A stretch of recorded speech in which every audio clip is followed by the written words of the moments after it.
அம்மா இந்த வெத்தலை நீங்க ஃப்ரெண்டு வீட்ல இருந்து பறிச்சுட்டு வந்தது தானே? ஆமா, ஃப்ரெண்டு வீட்ல இருந்து பறிச்சிட்டு வந்தேன். இத இந்த மாதிரி நேரத்துல அந்த வெயில் காலத்துல கோல்ட் ஆகும் எல்லாருக்கும் ஜூஸ் குடிக்கிறதுனால. அதுக்கு இந்த சட்னி அரைச்சு சாப்பிட்டா ரொம்ப அந்த கோல்டுக்கு ரொம்ப இதமா இருக்கும். யாரும் கண்டும் பிடிக்க முடியாது, பசங்களுக்கும் செஞ்சு கொடுக்கலாம். ஓ அப்படியாமா? ஆனா வெத்தலைன்னு தெரியாது யாருக்கும், பசங்களுக்கு தெரியாமலே நம்ம அந்த பிளேவர் கூட வராம செஞ்சிருக்கோம். ஆமா, வெத்தலை கொடுத்தோம்னா சாப்பிட மாட்டாங்க. இது ரொம்ப இல்லன்னா கஷாயம் வச்சு குடிக்கணும். கஷாயம் வச்சு கொடுத்தாலும் கசப்பா இருக்குதுன்னுவாங்க.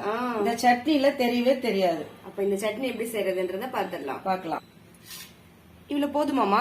போறோம். கொஞ்சம் தனியா, கொஞ்சம் துவரம் பருப்பு, கொஞ்சம் உளுத்தம் பருப்பு, கொஞ்சோண்டு புளி, மிளகா மட்டும் கொஞ்சமா வைக்கணும். ஏன்னா வெத்தலை காரமா இருக்கும்ல, அதனால. பூண்டு, வெங்காயம் வச்சிருக்கேன். ஓகேமா. தக்காளி யூஸ் பண்ண கூடாது. ஓகே.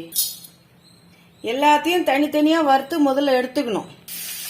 இதெல்லாம் வதக்கி எடுத்ததுக்கு அப்புறம் கொஞ்சம் எண்ணெய் ஊற்றி வதக்கணும்.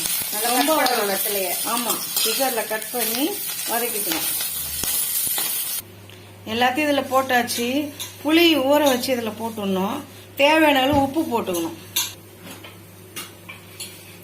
செம்ம வாசனமா.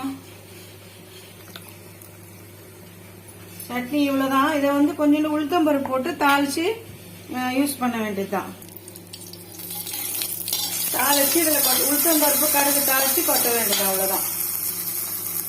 தாளிச்சு கொட்டியாச்சு. இப்ப கலக்கி அப்படியே சாப்பிட வேண்டியதுதான். அடுத்த வீடியோல பார்க்கலாம். பாய்.